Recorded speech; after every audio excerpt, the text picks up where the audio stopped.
Hey guys, what's up? Retro Shinobi here, coming at another video. In this video, I'm going to finally get a shelf for the collection, and we're going to be going to a great game store. They currently have a 10% off sale on everything there. Hopefully, I can find something amazing. You guys are going to have to keep on watching to the end to find out what I got. A couple of good games, and a couple of things to be on the lookout for. So without further ado, let's get into that. All right, guys, this is the current state of our shelving situation. Got the consoles there at the bottom. We've got Charmander and Pikachu sitting nice. This is in alphabetical order according to the Game Eye app. And it's in order from newest console to oldest console. So for Nintendo, we got Switch, 3DS, DS. A little bit of DS overflow right there. PS5, PS4, and PS2. So, as we continue to build, this will get full. Eventually, what probably is going to happen is I'm going to have to do some room reorganizing and maybe put up 2 or 3 shelves in this little cubby hole here. But that is the plan for now. And obviously, we've got a lot of growth to do before we have to worry about that. So next, we're going to go to the game store. I'm going to show some footage of that, and then we're going to go over what I got. So let's get to that. All right, guys, I got a bunch of shipping materials from Amazon in order to sell things on eBay a little cheaper. So first off, I got these bubble mailers, and there are a lot of them. I think this is 100. Next up, tape gun and 2 reams of 6 things of tape. So, I'm never going to run out of tape now. That was like 20 bucks. These bubble mailers were also about $20. They might have even been a little less, like in your 17-ish range. This right here is a bunch of 12 by 9 by 4 boxes, 25 pack. This was I think it was exactly $19.99. It was called the Saver Pack or something on Amazon. Also, just want to show really quick, put up Ring Fit and Shin Megami Tensei 5 Collector's Editions up there. Display those for now. Maybe eventually we'll have some boxed consoles or something like that. That would be really cool to be able to put up there. And then the piece de resistance is this label printer and these labels. So this actually prints out the labels pretty easily. This was it was like 30 bucks, 35, maybe 40. I'll put the listing up here so that you guys can see it. Maybe I'm wrong on the price. But it is definitely a starter printer. There's a little bit of grain, and it's not a perfect label, but it does the job. It's good enough to ship things with, and I'm very happy with it. I don't want to spend $200 on a label printer when I'm really only selling, maybe a couple $100 worth of things a month. Eventually, hopefully, we'll be a little scaled up from that, but for now, it does the job, right? So just wanted to show those I wanted to show those off really quickly. And now we're gonna go to the game store. I think I said that. I think I said that when I recorded the shelves, but we're going to the game store. That's the takeaway. We're going to the game store.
right, so as you can see behind me, Jay's CD and Hobby, an amazing store.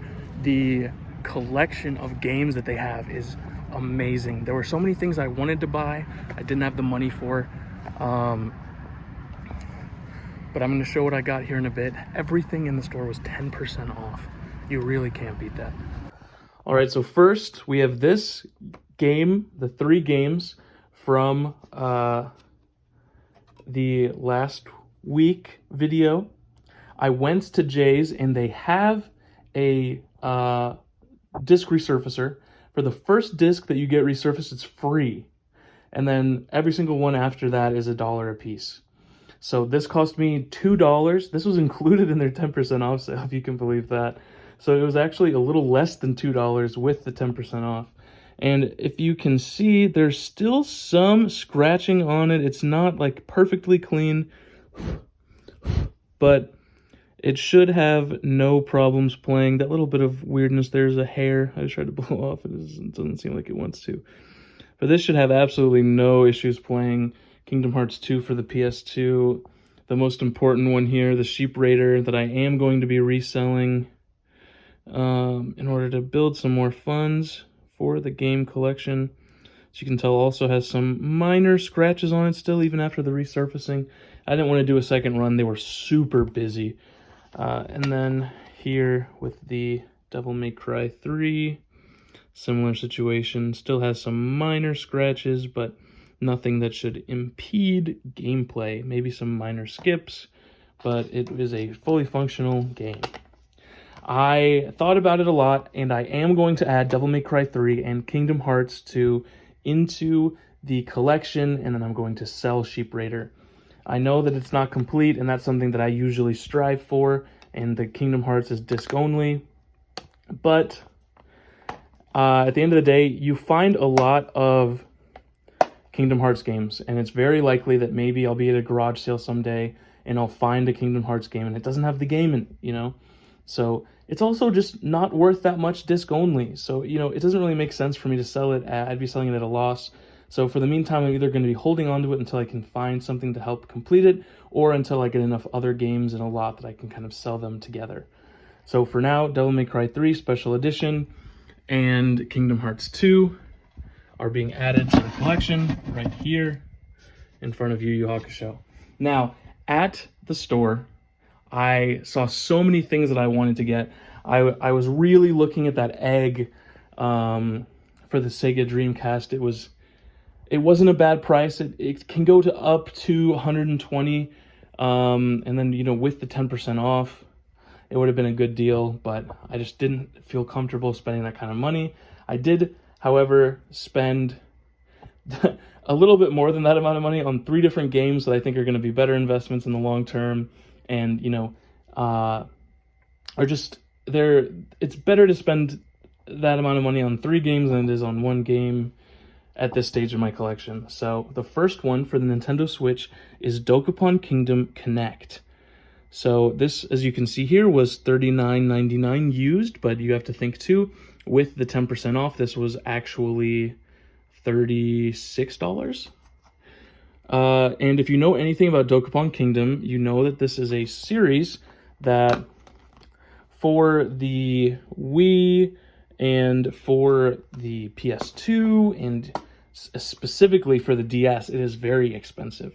For your PS2 and Wii, you're looking at about $80 complete. And for the DS version, you're looking at anywhere up to $250. It's actually very expensive and hard to come by. And I can definitely see the Switch version being something very similar. It's like Mario Party, but there's also RPG elements. So I'm really excited that I got this used, because I wouldn't want to open it if I bought it brand new. And I'll definitely be playing this with some friends and trying it out to see if it's good. So, you know, maybe in the future I'll give an update on that once I get some friends over and, you know, we play this. So this one is very fun. It looks fun, at least, you know, hoping.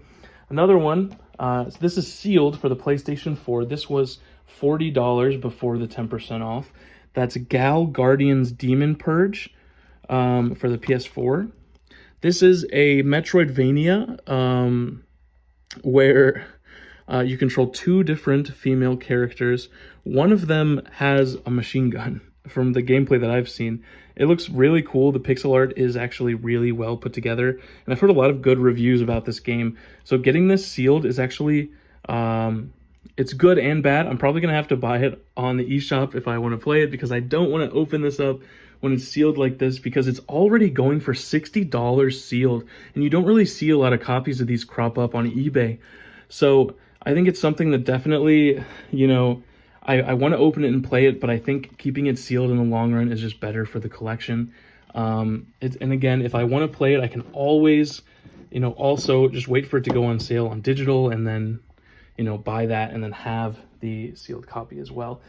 And then one more game, which I am going to open up eventually, is brand new sealed Star Ocean Second Story R for the PS5. This was $50, but it was $45 after the 10% discount. So this is a game that, surprisingly for the PlayStation 5, at least in my areas that I've been around, is getting more and more hard to come by already. It came out, I think early January, maybe late December. It's a remake of Star Ocean Second Story for the PlayStation 1. I have been playing through the remake of Star Ocean First Departure through digital on PSN, and it's a lot of fun. I'm really excited to play this. I just have to beat the first game, you know. But this game sealed is already looking like $50 to $55, even though it's sold originally for $50. So it's starting to get that uptick in price for sealed copies. And, you know, I've looked around all the local Walmarts and GameStops and even on Amazon, and you just cannot find this. There's not one available on GameStop.com within a 100-mile radius of where I am. And the same was true when I looked at it in Illinois when I went over the break. So, you know, the PS5 version is definitely something to look out for. PS4 and Switch, I have been seeing copies still in most of these stores, but for some reason, the PS5 version maybe was a lower print. I'm not exactly sure why that is, or maybe, you know, maybe this is just the copy that everyone's buying. I don't know, but the truth of the matter is it's getting harder and harder to come by. So it's definitely something to be on the lookout for. So I'm going to add these to the collection and then put them in the shelf where they're supposed to go. And I will do that little recap, and then we'll get closed out for the week. So without further ado, let's get into that. All right, guys, so this is the current state of the video game collection. We're currently less than $50 away from $5,000 in worth of the video game collection. Now, I wonder here, if we go by price, we kind of, you know, we can see here, Devil May Cry 3 is $5 and Kingdom Hearts 2 is $8. So those are definitely our lower end games now. They're the cheapest games that we have, but they were also free. So, you know, that's also something to think about. As we scroll down here, I want to see what the game is that we added that is worth the most amount of money. And it would look like it's Star Ocean Second Story R brand new for $50, because that's about what it goes for at retail. And if you're lucky, you still can find it in certain places for retail. And then closely behind it, you know, Dokapon and Gal Guardians are both currently listed at $40. So, you know, there is definitely money to be made at these game stores, especially when they do deals. And I definitely could have, if I had more money, bought a lot more things that were definitely worth it. But, you know, you can only buy within your means. So that being said, I think that's all for this week. Thank you for sticking through to the end. If you did, definitely leave a comment. If you could, it would definitely help me out. Anyways, this is Retro Shinobi signing out.